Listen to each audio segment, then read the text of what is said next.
Bilirsən Zaur, hərdən fikirləşəndə ki, mən öləcəyəm. Yaxşı. Bəs dedi, nə olub sənə bugün? Benzerin var senin gönçe çiçeğe.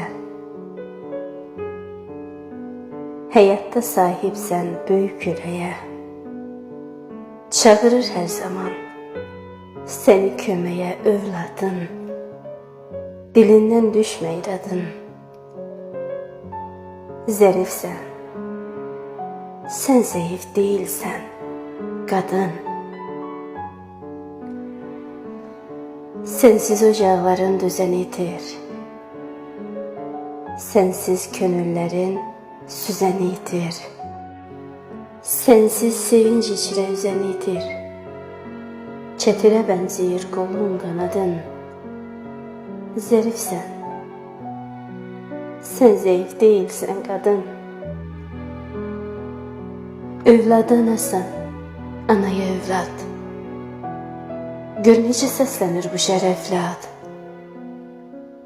Cəmlənib qəlbində sevinc ilə fəryad. Əyilməz olmusan önündə yadın.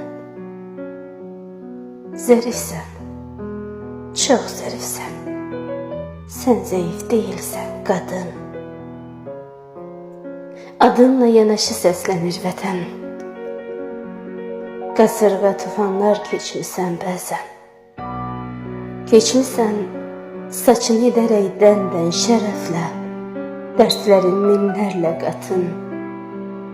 Zərifsən, sən zəif deyilsən, qadın.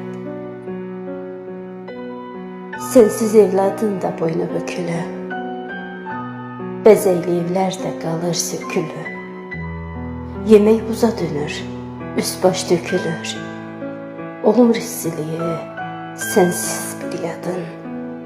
Zerifsen, sen zayıf değilsen kadın.